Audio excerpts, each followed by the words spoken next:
হ্যাঁ বাবা। হ্যাঁ বাবু, কেমন আছিস? এই তো বাবা ভালো, তুমি ভালো আছো? শরীর ভালো, তবে তোকে খুব মনে পড়ছে। ঈদে কি বাড়ি আসবি না? ঈদে বাড়ি আসবো কিনা বলতে পারছি না বাবা।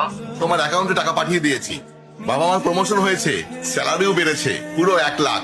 আলহামদুলিল্লাহ। বাবা তুমি তো বলেছিলে পিতৃদিন কখনো শোধ হয় না।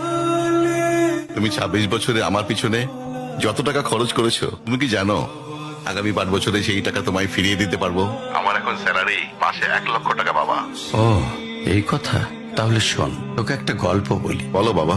তোর বয়স যখন 4, তখন আমার বেতন 3000 টাকা। 1200 টাকা ঘর ভাড়া দিয়ে 1800 টাকায় চলে সংসার। আমি আমার সাধ্যমতো সারা জীবন চেষ্টা করেছি তোর মাকে সুখী করতে, প্রতি ঈদে কোরবানি দিতে। তোকে যেবার প্রথম স্কুলে ভর্তি করালাম, সেবারই প্রথম আমরা আমাদের কোরবানি দিতে পারিনি। সে বছর তোর মাকেও কোনো উপহার দিতে পারিনি। তুই যখন ভার্সিটিতে উঠলি, আমাদের অবস্থা তখন মোটামুটি ভালো, কিন্তু খুব কষ্ট হয়ে গিয়েছিল যখন আমার ট্রান্সফার হয়।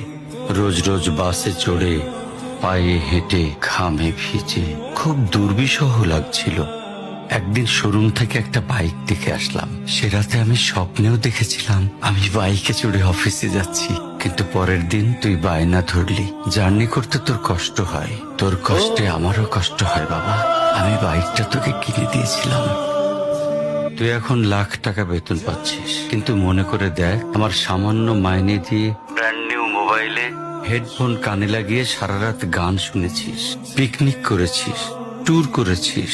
তোর প্রতিটা দিন ছিল স্বপ্নের মতন। আর তোর টাকা নিয়ে আমি এখন হার্টের বাইপাস করাই, ডায়াবেটিক মাপাই। জানিস বাবা, আমার মাছ খাওয়া নিষেধ, মাংস খাওয়া নিষেধ। কি করে এত টাকা খরচ করি বল? তোর টাকা নিয়ে তাই আমি কল্পনার হাট বসাই।